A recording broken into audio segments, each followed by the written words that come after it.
वचन आपके साथ शेयर करने जा रही हूँ वो बहुत ही इंपॉर्टेंट है और इसका शीर्षक होने वाला है कि जैसे आपने अपनी दौड़ शुरू की वो मायने नहीं रखता है, लेकिन आप अपनी दौड़ खत्म कैसे करेंगे ये मायने रखता है। So it is not important how you started your race but how you will finish your race is of utmost importance. तो मैं आपके साथ कुछ वचन शेयर करने जा रही हूँ। जो सबसे पहला वचन हम शेयर करेंगे वो है पहला कुरिन्थियों और उसके 9वें चैप्टर में, book of first Corinthians chapter number 9 और उसकी 24 आयत से लेकर 27 आयत तक। यहां पर ऐसा लिखा है, क्या तुम नहीं जानते कि दौड़ में तो दौड़ते सभी हैं परंतु इनाम एक ही ले जाता है, तुम वैसे ही दौड़ो कि जीतो।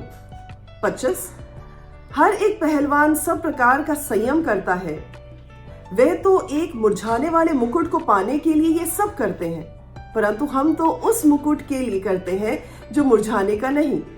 इसलिए मैं तो इसी रीति से दौड़ता हूं परंतु लक्ष्यहीन नहीं, मैं भी इसी रीति से मुक्कों से लड़ता हूं परंतु उसके समान नहीं जो हवा को पीटता हुआ लड़ता है, परंतु मैं अपनी देह को मारता कूटता और वश में लाता हूं, ऐसा ना हो कि औरों को प्रचार करके मैं आप ही किसी रीति से निकम्मा ठहरूं। आमीन। आई एम श्योर इस वचन को हम में से बहुत लोगों ने बहुत बार पढ़ा होगा, लेकिन आज इस वचन के कुछ अलग ही रेवलेशंस हैं जो मैं आपके साथ शेयर करने जा रही हूँ। देखिए, जब यहाँ पर ये लिखा है कि क्या तुम नहीं जानते कि तुम दौड़ में दौड़ते हो, इसका मतलब ये है कि हम सब एक रेस में हैं, हमें भागना जरूरी है, हमें वहां पर खड़े हो जाना नहीं काफी है। पिछले दिनों में मुझे किसी ने एक वीडियो भेजा और उस वीडियो में ऐसा था कि छोटे बच्चों की एक रेस चल रही थी जिसमें वो आइस स्केटिंग कर रहे थे, यानी कि स्केटिंग तो कर ही रहे थे लेकिन बर्फ के ऊपर जो स्केटिंग होती है उसकी एक प्रतियोगिता थी, एक कंपटीशन था और बच्चे उसमें भागने के लिए तैयार थे।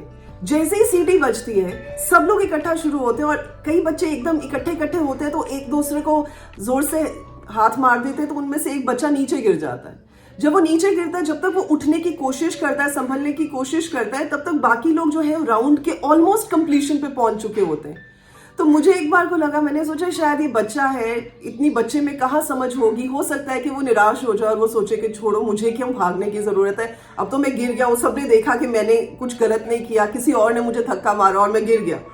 लेकिन वो बच्चे की हिम्मत आप देखिए कि वो बच्चा उठा, उसने अपने आप को कंसोलिडेट किया, कंपोज करते हुए उसने भागना शुरू किया और जैसे वो भागा उसने रफ्तार पकड़ी और जैसे उसने रफ्तार पकड़ी उसने सब कंटेस्टेंट्स के साथ आकर उस रेस को पकड़ना शुरू किया और जैसे ही वो रेस को पकड़ रहा था उसके बाद उसने उसमें और ओवरटेक करके उसमें और तेजी से भागकर उस गैप को फिल किया और आगे बढ़ गया।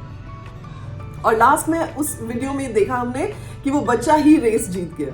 जब मैंने ये देखा मैं अपनी जगह पर उठकर मैंने तालियां बजानी शुरू कर दी and I was so surprised and so happy. मैं इतनी खुश हुई इस बच्चे को देखकर और मुझे लगा कि क्या हो अगर हर एक परमेश्वर का जन ऐसी ही आग, ऐसी ही तमन्ना, ऐसा ही जोश लेकर चले।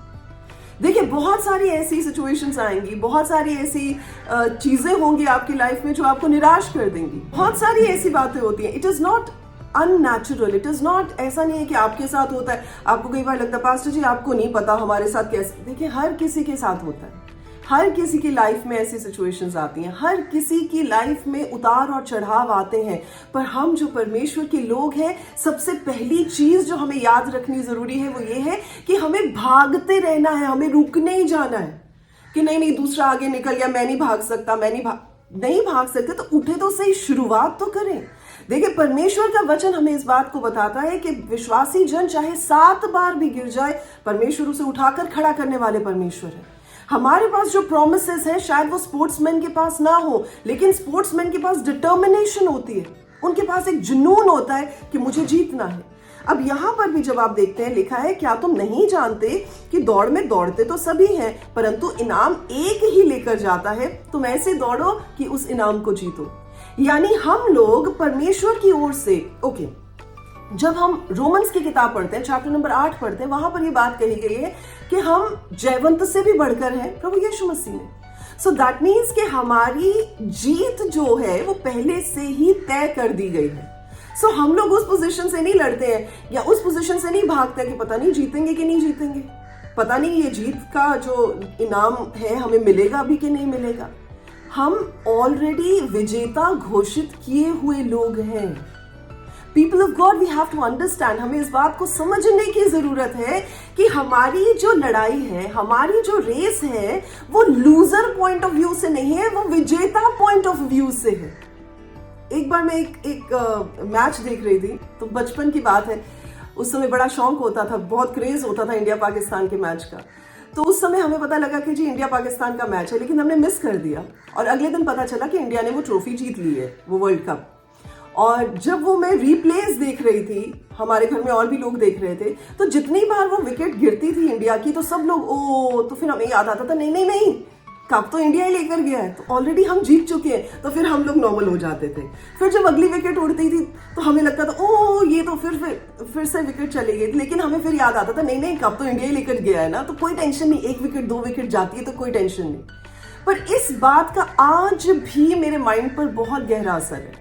असर इसलिए क्योंकि जब हम परमेश्वर के लोग अपनी रेस को दौड़ते हैं, हम ऐसे नहीं दौड़ते हैं कि हम हारे हुए लोग हैं, हम ऐसे दौड़ते हैं कि हम जीते हुए लोग हैं। हमें अपनी रेस कंप्लीट करनी है, हमें उस दौड़ में अच्छे से दौड़ना है और हमें उस दौड़ में रुक नहीं जाना है। सो अगर हर विश्वासी इस बात को याद रखे तो मुझे लगता है कि हर विश्वासी एक अच्छी दौड़ को दौड़ने पाएगा। एक चीज और बड़ी इंटरेस्टिंग है यहाँ पर, जब आप देखिए लिखा है हर एक पहलवान सब प्रकार का संयम करता है। अगर आप इसकी इंग्लिश ट्रांसलेशन को देखें, वहां पर 2 वचन, 2 वर्ड्स दिए गए हैं, यहाँ सिर्फ एक संयम वर्ड दिया गया है, लेकिन इंग्लिश में आप देखें तो डिसिप्लिन और ट्रेनिंग 2 शब्द इसके लिए इस्तेमाल किए गए। तो यानी अगर हम विश्वासी जन होने की बात करते हैं तो हमें डिसिप्लिन, अनुशासित होने की भी जरूरत है। हम ये नहीं कह सकते कि नहीं जी कोई बात नहीं, अपने आप हो जाएंगी चीजें, अपने आप बैठे रहेंगे तो चीजें बनती रहेंगी, होती रहेंगी, हमें उठने की जरूरत नहीं है, बस ठीक है प्रभु अपने आप ही कर देंगे। जी नहीं, आपको आपका काम करना है, परमेश्वर को परमेश्वर का काम करने दें। और एक मसीही जीवन जो होता है वो डिसिप्लिन का जीवन होता है, हमें अनुशासित होने की जरूरत होती है। फिर बात है ट्रेनिंग की। अगर आपको लगता है कि बिना ट्रेनिंग के कुछ भी हो जाता तो नहीं होता है जी। जैसे बिना ट्रेनिंग के लड़ाइयाँ नहीं जीती जाती, बिना ट्रेनिंग के आप हथियार नहीं चला सकते, बिना ट्रेनिंग के आप खाना नहीं बना सकते, बिना ट्रेनिंग के आप ड्राइविंग नहीं कर सकते, बिना ट्रेनिंग के आप परमेश्वर के राज्य में भी नहीं बढ़ सकते। इसीलिए परमेश्वर ने अगुए ठहराए हैं और वचन बताता है, प्रभु कहते हैं मैं अपने मन के अनुसार तुम्हें अगुए देता हूँ। सो ये अगुए क्या करते हैं? आपको ट्रेन करते हैं, आपको तैयार करते हैं ताकि आप आगे बढ़ सकें और आप अपने उस पर्पस को, जो चौथी बात है वो है पर्पस। यहां पर ये देखिए लिखा है, इसलिए मैं तो इस रीति से दौड़ता हूं परंतु लक्ष्यहीन नहीं। दैट मीन्स आपके पास पर्पस होना बहुत जरूरी है, आपके पास लक्ष्य होना बहुत जरूरी है। तो ये वो 4 बातें हैं जिनका हमें ख्याल रखने की जरूरत है। सबसे पहले ये कि हमें भागना है, हमें रुकना नहीं है। दूसरी बात ये कि हमें अनुशासित, डिसिप्लिन्ड होना जरूरी है। तीसरी बात यह कि हमें ट्रेनिंग पाना जरूरी है और चौथी बात यह है कि हमारे पास एक लक्ष्य होना चाहिए, गोल होना चाहिए। हम ऐसे नहीं कभी इधर घूम गए, कभी उधर घूम गए, कभी उधर चले गए, कभी उधर चले गए, पता ही नहीं जी पास्टर जी करना क्या है। जी नहीं, अगर आप नहीं जानते कि आपका पर्पस क्या है तो एक पर्पस सबके लिए है, जो हर विश्वासी जन के लिए, और वो ये है कि प्रभु के नाम को ऊंचा करना, प्रभु के नाम को महिमा देनी। हमारी जिंदगी के द्वारा प्रभु यीशु का नाम महिमा पाए, ये हमारा पर्पस है हमारी जिंदगी का। आमीन। तभी जब आप वचन में पढ़ते हैं मत्ती रचित सुसमाचार उसके चैप्टर नंबर 5, उसकी आप जब आयतों को पढ़ते हैं 13 से शुरू हो जाए और वहां पर सॉल्ट एंड लाइट की बात की गई है। हम नमक हैं, हम पृथ्वी की ज्योति हैं, जो नगर पहाड़ पर बसा है वो छुप नहीं सकता। तो ये सब चीजें लिखी हुई हैं, पर अल्टीमेटली नीचे आए तो क्या लिखा है? वहां लिखा है ताकि तुम्हारे भले कामों को देखकर तुम्हारे पिता जो परमेश्वर के लोग महिमा कर सकें। सो अल्टीमेटली सारी बातों में एक ही चीज कांस्टेंट है, एक ही हमारा लक्ष्य है, एक ही हमारा गोल है, और वो ये है कि हमारी जिंदगी के द्वारा, हमारे कामों के द्वारा, हमारे चाल चलन के द्वारा, हमारी सोच के द्वारा परमेश्वर की महिमा। आमीन। सो ये बात अगर आपको याद रहेगी तो मुझे लगता है कि आज के इस वचन का पहला जो पड़ाव है वो आप पार कर लेंगे। एक चीज और बड़ी बड़ी इंटरेस्टिंग है, आप देखें यहाँ पे 27 आयत में लिखा है, अब संत पौलुस ये बात कह रहे हैं, वो कह रहे हैं परंतु मैं अपनी देह को मारता, कूटता और वश में लाता हूँ, ऐसा ना हो कि औरों को प्रचार करके मैं आप ही किसी रीति से निकम्मा ठहरूं। ओहो, ये वो बंदा है जो इस बात की गवाहियां दे रहा है कि मैं कितनी बार स्वर्ग में उठाया गया, मैं कितनी बार आत्मा में, कितनी बार शायद देह में मैं स्वर्ग में उठाया गया। मैंने ऐसी बातें सुनी, मैंने ऐसी चीजें देखी ऐसी बातें कईयों का तो मैं बयान भी नहीं कर सकता। अब जस्ट अंडरस्टैंड, ऐसा बंदा ये बात कह रहा है कहीं ऐसा ना हो जाए कि मैं पीछे रह जाऊं, यानी टेंडेंसी है, इसका मतलब मार्जिन है कि आप पीछे रह सकते हैं। तो ये सिर्फ विश्वासियों के लिए नहीं है, मुझे लगता है हम पासबानों के लिए भी एक बात जो है बहुत मायने रखती है कि हम दुनिया को तो जीत लेंगे, दुनिया को तो प्रचार कर लेंगे, दुनिया को तो बातें बता देंगे परमेश्वर की, पर अपना क्या? कहीं ऐसा तो नहीं है कि हम दौड़ते दौड़ते दौड़ते दौड़ते थक गए और हम कहते प्रभु अब नहीं मुझसे होगा, प्रभु मैंने बड़ा आपके लिए किया, मैंने बड़े साल मेहनत की है, मैंने बड़ी जो है मुशक्कत की है, मैंने बड़ा एफर्ट लगाया, बस प्रभु अब मैं ना, मेरी वो आग जो है ना वो ठंडी सी हो गई। अगर ऐसा आपको लगता है तो आज का वचन ये आपसे बात कर रहा है। It is talking to each one of us. ये हम हर एक इंसान से बात कर रहा है कि परमेश्वर चाहते हैं कि हम अपनी दौड़ को कंप्लीट करें, और ऐसे नहीं करेंगे मरे पड़े हम, अधमरे हुए कि थक गए प्रभु अब नहीं होता हमसे, ऐसे नहीं, पूरे जोश के साथ, पूरे डिटर्मिनेशन के साथ, पूरे डिसिप्लिन के साथ और पूरी आग के साथ, ताकि हम अपनी उस लड़ाई को जीते भी और अपने मुकुट को भी परमेश्वर से हासिल करें। आमीन। देखें, अल्टीमेटली परमेश्वर क्यों चाहते हैं कि हम जो बढ़ती हुई उम्र में भी हम अपनी जिंदगी के अगले पड़ाव पर भी जोशीले बने रहें। आखिर प्रभु का इसमें क्या फायदा है ना? हमारा फायदा हो सकता है, बट प्रभु को क्या फायदा है इस बात से? चले मैं आपके साथ एक वचन शेयर करती हूँ। भजन संहिता 92 जब आप पढ़ते हैं और धर्मी लोगों की बात की गई है 12 आयत में, 13 आयत में इस बात को कहा गया है कि वे यहोवा परमेश्वर के भवन में रोपे जाकर हमारे परमेश्वर के आंगनों में फूले फलेंगे। और 14 आयत बड़ी ही प्यारी, बहुत अच्छी है, और ये स्पेशली उन सभी लोगों के लिए है जो 2 साल से, 4 साल से, 10 साल से, 15 साल से, बचपन से परमेश्वर के पीछे चलते आए। तो अगर आपको लगता है कि मेरी फायर कम हो गई, पता नहीं मुझे कोई फायदा होगा भी कि नहीं होगा, तो आपकी क्वेश्चन का जवाब ये है, लिखा है वे पुराने होने पर भी फलते रहेंगे। यानी कि हमारे लिए कोई लिमिटेशन, कोई बाउंड्री रखी नहीं परमेश्वर ने। यानी जैसे जैसे हम बढ़ते जाएंगे, हमारे लिए क्या वायदा है कि हम और ग्रीन और प्रॉस्पर और फ्लरिश और बेहतर होते चले जाएंगे। सिर्फ ये नहीं, हाँ जी शायद स्पिरिचुअली मुझ में ज्यादा अकल आ जाएगी, नहीं नहीं नहीं, परमेश्वर का वचन कहता है हर पहलू में। जब परमेश्वर डेवलपमेंट देते हैं, जब परमेश्वर प्रॉस्पेरिटी देते हैं, जब परमेश्वर उन्नति देते हैं, तो ऐसा नहीं होता है कि सिर्फ एक ही फेज में, एक ही एरिया में उन्नति देते हैं। परमेश्वर हर फेज, हर एरिया को उन्नत करते हैं। और यहां पर आप देखिए क्या लिखा है, वे पुराने होने पर भी फलते रहेंगे और रस भरे और लहलहाते रहेंगे। कम ऑन, मतलब क्या ये हमारे लिए ये वायदा काफी नहीं है हमें दोबारा जोश जगाने के लिए कि प्रभु आप हमारे लिए ऐसी बात सोचते हैं कि आप हमें और बेहतर और अच्छा और बढ़ाना चाहते हैं? Isn't this sufficient a reason for us to understand? और आगे क्या लिखा है, जिससे ये प्रकट हो कि यहोवा परमेश्वर सच्चा है। तो ये प्रभु आपके लिए नहीं कर रहे, ये परमेश्वर की महिमा के लिए आपके द्वारा प्रकट होगा। जब आप बढ़ेंगे, जब आप बढ़ोतरी पाएंगे, जब आप और प्रभु में फ्लरिश होंगे, तो आप क्या पाएंगे? आप देखेंगे ये किस काम के लिए हो रहा है, ये इस काम के लिए हो रहा है ताकि आपके द्वारा, आपकी जिंदगी के द्वारा परमेश्वर की महिमा हो सके। अगर आपको समझ आ रहा है तो अपने हाथों को हिला दें और बोले परमेश्वर आपका धन्यवाद हो। और लिखा है जिससे ये प्रकट हो कि यहोवा परमेश्वर सच्चा है, वे मेरी चट्टान है और उसमें कुटिलता कुछ भी नहीं है। There is no manipulation in the Lord. Prabhu manipulate थोड़ी करते हैं। मैनिपुलेशन का काम जो है ना वो शैतान का है, परमेश्वर नहीं मैनिपुलेट करते। मैं तो इस बात को कहती हूँ और डंके की चोट पर कहती हूँ। हालांकि हम उस परिवार से नहीं आए जहां परमेश्वर के नाम को हमने बचपन से जाना था। कुछ साल हुए जिनमें हमने प्रभु को पाया, कुछ साल हुए जिनमें हमने प्रभु के साथ जुड़ना और चलना सीखा, कुछ साल हुए, लेकिन मैं इतनी बात जानती हूँ कि जितने भी साल हुए, आज तक मैंने परमेश्वर को अपनी जिंदगी में फेथफुल ही पाया है। वो विश्वास योग्य परमेश्वर है, उसमें कोई कुटिलता नहीं है। अगर प्रभु ने वायदा किया है तो किया है, वो ऐसा ही पूरा होगा जैसे वो वायदा किया गया है। प्रभु अपनी बात से मुकरने वाले परमेश्वर नहीं है। यहाँ परमेश्वर क्या कह रहे, हमें क्या करना है, हमें तो सिर्फ दौड़ना ही है ना। और हमारी मानसिकता ये है वचन बताता है कि जैसा इंसान अपने मन में सोचता है वैसा ही वो है। तो आप अगर ये सोच के चलेंगे यार मैं थक चुका हूं, तो आप थके हुए ही बिहेव करेंगे। आप जितनी बार देखें, जब बॉक्सिंग चैंपियनशिप को देखें, रेसलिंग चैंपियनशिप को आप देखें, वो बेचारे एक को अगर पढ़ती है ना, घुसे पढ़ते जाते, वो जब तक नीचे से उठ कर उठ नहीं जाता है तब तक वो जो है एज अ लूजर घोषित नहीं किया जाता।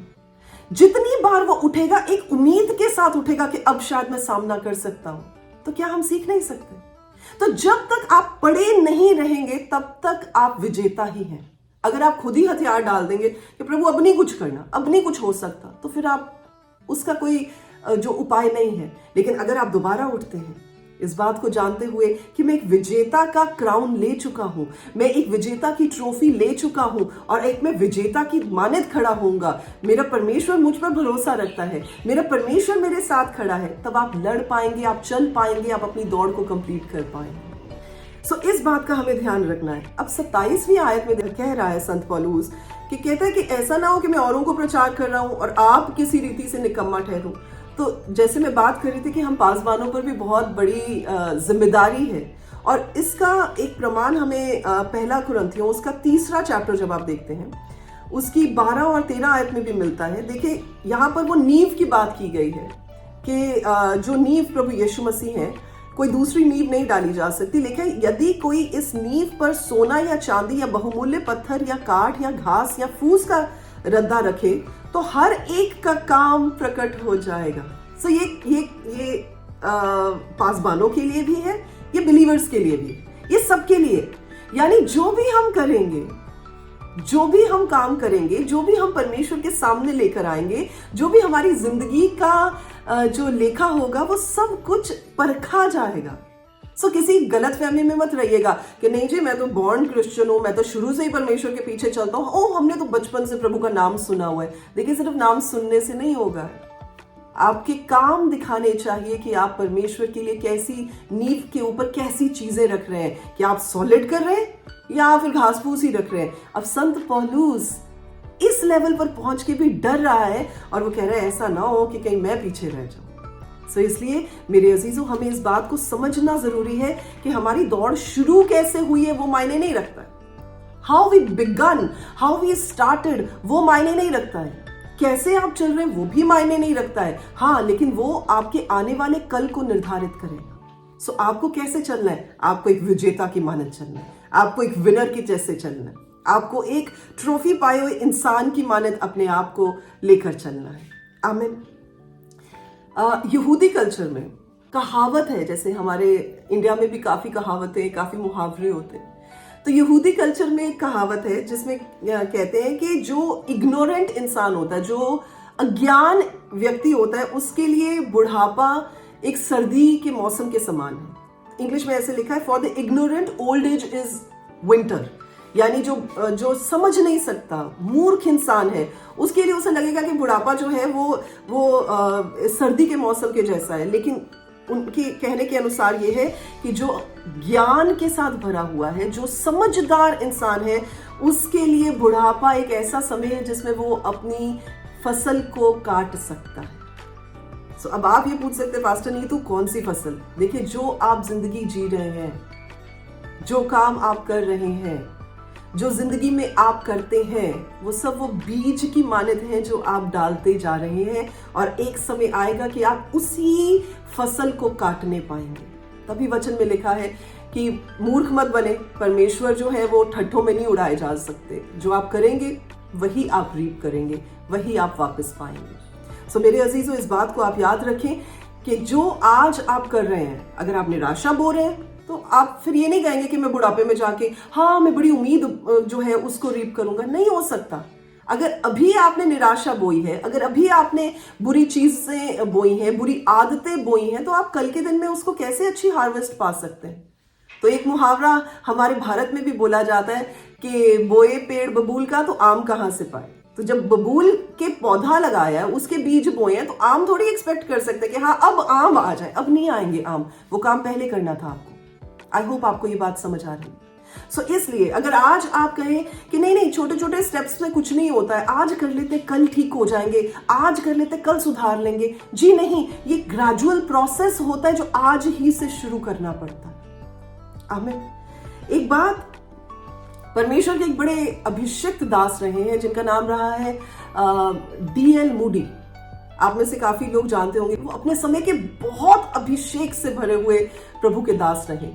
और जब वो ओल्ड हो रहे थे, अपनी अपनी बुजुर्गी की ओर जा रहे थे, तो उनसे किसी ने पूछा कि सर हम आपके लाइफ के ऊपर एक किताब लिखना चाहते हैं। तो उन्होंने बोला नहीं। कहते मेरी जिंदगी के ऊपर अभी किताब मत लिखिए, अभी मैं जिंदा हूं, क्योंकि अभी मेरी दौड़ बाकी है।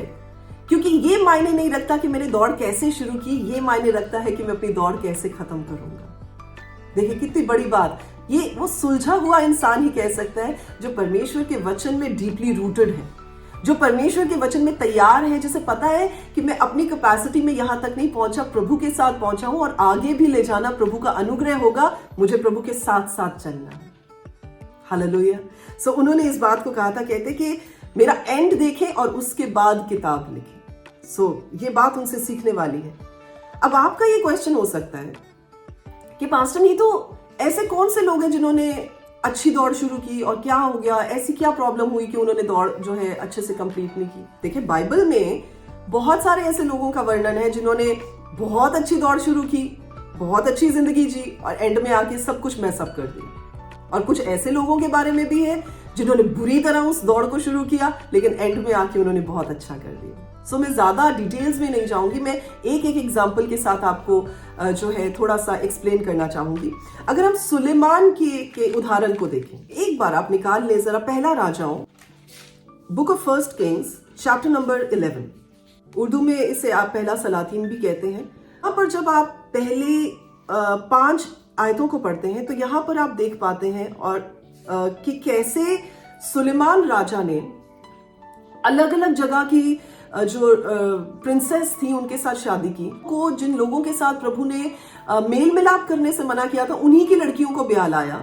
और उसके बाद उन्होंने क्या किया, उन सब औरतों ने उसके मन को परमेश्वर से दूर कर दिया। बताएं कहां से उसने रेस शुरू की और कहां पर बेचारा अपनी लाइफ को पहुंचा रहा था। यहाँ पर थर्ड आयत में देखिए कि उसकी 700 रानियां थी और 300 रखैलियां थी और उसकी इन स्त्रियों ने उसका मन बहका दिया, मतलब माइंड ही चेंज कर दिया, दिमाग ही उसका खराब कर दिया। और लिखे अतः जब सुलेमान बूढ़ा हुआ तब उसकी स्त्रियों ने उसका मन ऐसे पराय देवताओं की ओर बहका दिया और उसके मन को अपने पिता दाऊद के समान अपने परमेश्वर यहोवा पर पूरी रीति से ना लगने दिया।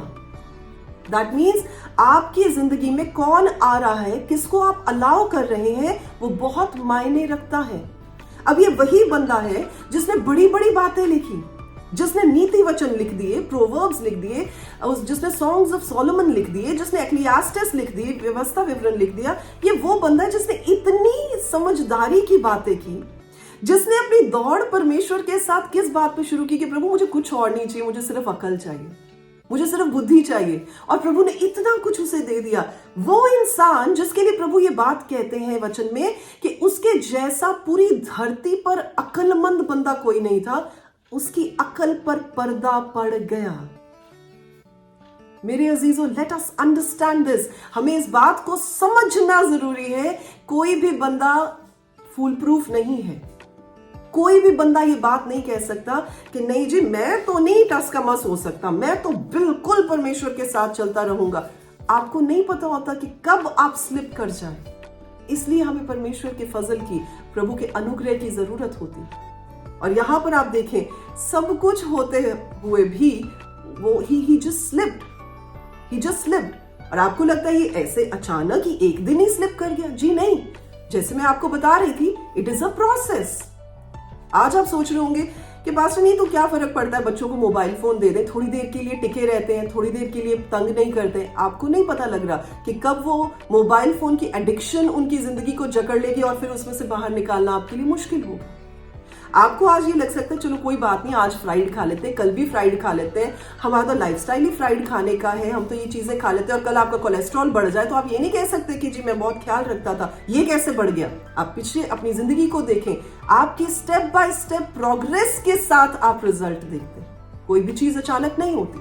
तो यहां पर भी मेरा ये विश्वास है कि सुलेमान ऐसा तो नहीं हुआ होगा कि सुलेमान एक ही दिन फटाफट मतलब एक ही बार गिर गया, एक ही बार में उसको पता चला ओ हो मैं तो गिर गया, ऐसा नहीं हुआ होगा। There must have been a time जब वो स्लिप किया होगा।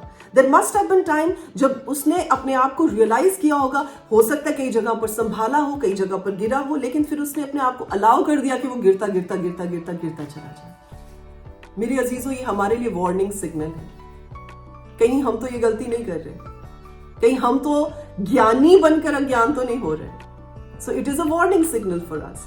और यहां पर आप देखें कि उसने क्या किया। सुलेमान तो लिखा है 5वीं आयत में, सुलेमान तो सिदोनियों की अश्तोरेत नामक देवी और अमोनियों के मिलकोम नामक घृणित देवता के पीछे चला, प्रभु को छोड़ दिया। और 6ठी आयत में लिखा है, इस प्रकार सुलेमान ने वह किया जो यहोवा परमेश्वर की दृष्टि में बुरा था और यहोवा के पीछे अपने पिता दाऊद के समान पूरी रीति से ना चला। आप ये भी पूछ सकते हैं कि ऐसे इतना चेंज कैसे आया। देखिए 10वें चैप्टर में अगर आप देखते हैं, चैप्टर नंबर 10 पहला राजाओं, उसकी 9वीं आयत में जब आप देखते हैं, उसके पास एक ऐसी बंदी है, शीबा की रानी थी, वो उसके पास आती है, उसके वैभव को, उसके धन को, उसकी चकाचौंध को देखकर क्या बोलती हुई जाती है। वो कहती है, धन्य है तेरा परमेश्वर यहोवा जो तुझसे ऐसा प्रसन्न हुआ कि तुझे इज़राइल की राजगद्दी पर विराजमान किया। यहोवा इज़राइल से सदा प्रेम रखता है, इसी कारण उसने तुझे न्याय और धर्म करने के लिए राजा बना दिया। सोचे, प्रभु ने तो उसको इसलिए इस मुकाम पर पहुंचाया था ताकि अविश्वासी देखे और उसको देखकर परमेश्वर की महिमा करे। और यहां तो वही हो रहा है। एक अविश्वासी बंदी आ रही है जो प्रभु पर विश्वास नहीं रखती, वो बंदी आकर उसको देखकर उसकी जिंदगी के द्वारा परमेश्वर की महिमा कर रही है। काम तो यही करवाना चाहते प्रभु मुझसे और आपसे भी, कि हम अपनी जिंदगियों के द्वारा प्रभु की महिमा करें। लेकिन यहां पर हुआ क्या, एक चैप्टर पहले में ये सब कुछ हो रहा है कि उसकी जिंदगी के द्वारा जो है प्रभु की महिमा हो रही है, और दूसरे चैप्टर में एकदम हम देखते हैं कि चीजें बदल गई हैं, यानी वो कहां था कहां से नीचे गिर गए। अब क्या गलती रही होगी सुलेमान की लाइफ में? रीजन थी डिसओबीडियंस, अनाज्ञाकारिता। जब आप ड्यूटरोनॉमी पढ़ते हैं, जब आप व्यवस्था विवरण पढ़ते हैं, उसके 17 चैप्टर की 17 आयत में परमेश्वर का ये वचन है जहां राजाओं के बारे में प्रभु ने आदेश दिए हैं। वहां पर इस बात को प्रभु ने कहा है, और वे बहुत स्त्रियां भी ना रखें, ऐसा ना हो कि उसका मन यहोवा की ओर से पलट जाए और ना वो अपना सोना रुपया बहुत बढ़ाए। परमेश्वर ने एक चीज निर्धारित की कि ऐसा होना चाहिए और ऐसा नहीं होना चाहिए, और सुलेमान ने किया बिल्कुल उसके ऑपोजिट, यानी वो पूरी तरह से अनाज्ञाकारी, पूरी तरह से डिसओबीडियंट रहा। और जब आप वचन को पढ़ते हैं, आप घर पे पढ़ लीजिएगा, तो आप देख पाएंगे कि सुलेमान ने सिर्फ बीवियां ही नहीं बढ़ाई, उसने सिर्फ रखैलियां ही नहीं बढ़ाई, उसने अपनी धन दौलत भी बढ़ाई, उसने रथ भी बढ़ाए, उसने घोड़े भी बढ़ाए, उसने मिलिट्री भी बढ़ाई, उसने हर तरीके से अपने आप को बढ़ाने की कोशिश की। तो मेरे अजीजों, आपका ये क्वेश्चन हो सकता है, तो पास्टर नीतू, हम फिर अपने आप को बढ़ाने के लिए कुछ ना करें? जी, आप अपनी मेहनत करें, बढ़ाने वाला परमेश्वर है। हमारी जिंदगी में जो हम परमेश्वर के लोग हैं, हमारी जिंदगी में ये वचन कारगर सिद्ध होता है, जहां पर प्रभु ये बात कहते हैं कि वचन में ऐसा लिखा है कि हमारी तरक्की, हमारी बढ़ोतरी ईस्ट वेस्ट नॉर्थ साउथ से नहीं आती, हमारी बढ़ोतरी हमारे परमेश्वर से आती है। सो हमारा काम क्या है? हमारा काम अपना काम करना है। हमारा काम ये नहीं सोचना है कि मैं और बढ़ाऊं, मैं इसको और बढ़ाऊं, मैं यूं कर दूं, मैं वो कर दूं, मैं ऐसा कर दूं, मैं वैसा कर दूं। परमेश्वर ने इस बात के लिए निर्धारित किया है कि हमें परमेश्वर को सेंटर में रखना है। चाहे आप अपना बिजनेस कर रहे हैं, चाहे आप अपनी सेवकाई कर रहे हैं, चाहे आप अपना घर चला रहे हैं, चाहे आप सेल्फ एम्प्लॉयड हैं, चाहे आप कुछ भी कर रहे हैं, God should be the centre of your life. प्रभु ही वो मध्य जगह पर, वो फोकस पर होने चाहिए। और जब परमेश्वर फोकस पर होंगे, आपको ग्रोथ की चिंता करने की जरूरत नहीं होगी, ग्रोथ अपने आप परमेश्वर आपको दे। हालेलुया। और दूसरी चीज आप देखें, वो गलत संबंधों में था। अब ये बंदा जिसने एक्लियास्टिस में, सबोपदेशक की किताब में 12 के 13 में क्या लिखता है, कहता है कि परमेश्वर का डर मानो, परमेश्वर का भय मानो और परमेश्वर की सारी बातों को मानो, मतलब आज्ञाओं पर चलो। अब ये बंदा जो ये बात कह रहा है कि भय भी मानो और आज्ञाओं पर भी चलो, खुद क्या कर रहा है भैया तुम? What are you doing in life? खुद तो वो स्लिप कर गया। इसका मतलब आप और मैं इस बात की गारंटी नहीं ले सकते कि हमारा कल कैसा होगा, पर इस बात की हम गारंटी ले सकते हैं कि हम विजेता की तरह दौड़ते रहेंगे, भागते रहेंगे जब तक हम उस फिनिशिंग लाइन पर ना पहुंच जाए। आमीन। दूसरी चीज देखें कि यहां पर सुलेमान की क्या गलती थी। सुलेमान ने अपने आप को ऐसे लोगों के साथ घेर रखा था जिन्होंने उसका मन परमेश्वर से अलग कर दिया था। और यही गलती आपको याद है शमशोन ने भी की थी।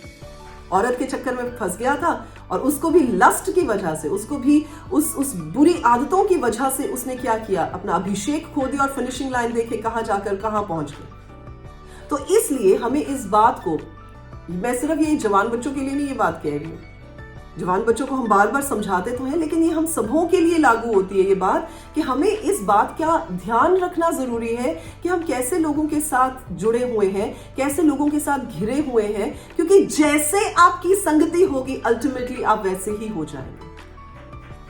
अगर आज आप कहते हैं कि जी हाँ जी नहीं मैं तो कोई बात नहीं, जैसे मर्जी लोगों के साथ हैंग अराउंड करता हूं या मैं कर सकती हूँ पास्टर, नहीं तो मुझे नहीं कोई फर्क पड़ता। आपको अभी फर्क नहीं पड़ रहा है, लेकिन लॉन्ग रन में जाके जब आप मुड़कर देखेंगे तो आपको काफी डाइवर्शन दिखेगी जहां से आप शुरू हुए।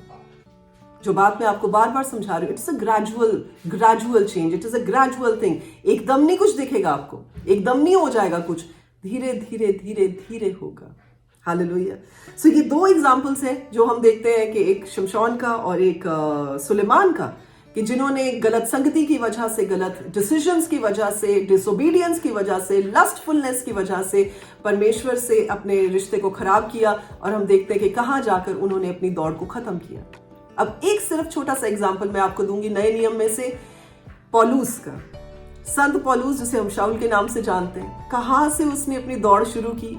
एक ऐसा बंदा जो कलीसियाओं को सताता था, एक ऐसा बंदा जिसने अपनी अकल का इस्तेमाल सिर्फ इसलिए करना होता था कि मैं कलीसियाओं को कैसे नए नए तरीके से परेशान करूं, कैसे मैं उनकी लाइफ्स खराब करूं, कैसे मैं उनको बंदी बनाऊं। एक ऐसा बंदा जिसको परमेश्वर छू लेते हैं, जिसकी जिंदगी में परमेश्वर आ जाते हैं, जिसके हालातों को परमेश्वर बदल देते हैं, और अब वो क्या कर रहा है, अब वो सताने वाला बंदा खुद प्रचारक बन गया। सो उसकी दौड़ कैसे खत्म होती है? उसकी दौड़ वहां जाकर खत्म होती जो कहता है कि मैं मरने के लिए भी तैयार हूं, मैं प्रभु के लिए अपनी जान देने के लिए भी तैयार हूं। और वो कहता मुझे सीधा ना लटकाओ, क्योंकि मैं तो इस तुल्य ही नहीं हूं कि मैं प्रभु की तरह, मैं प्रभु यीशु की तरह मरूं। Just look at his life, कहां से शुरू किया, कहां आकर खत्म किया। आपको इनकरेज करना चाहती हूँ, उत्साहित करना चाहती हूँ कि आपने रेस कहां से शुरू की वो बिल्कुल मायने नहीं रखता है।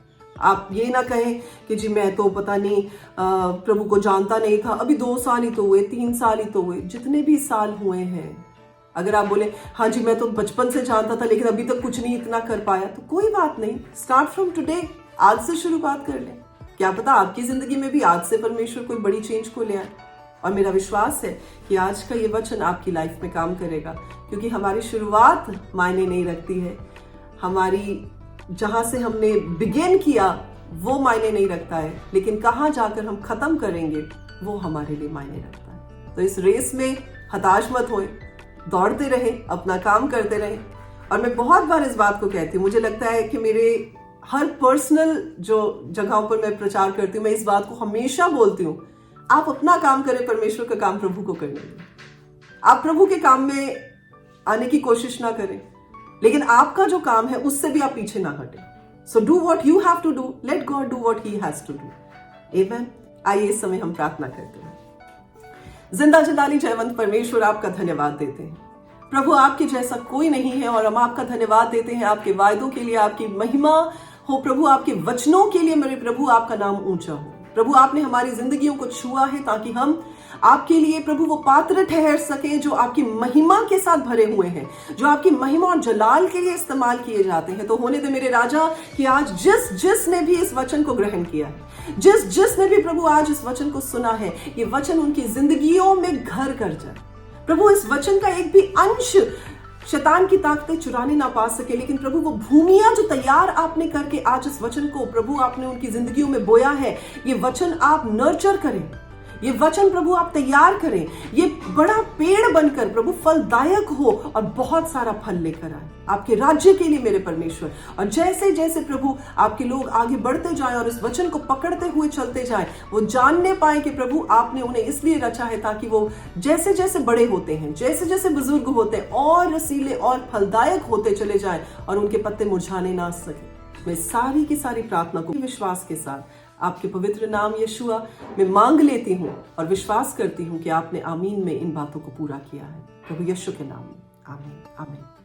God bless you all. परमेश्वर आप सबों को बड़ी आशीष, बड़ी बरकत दें।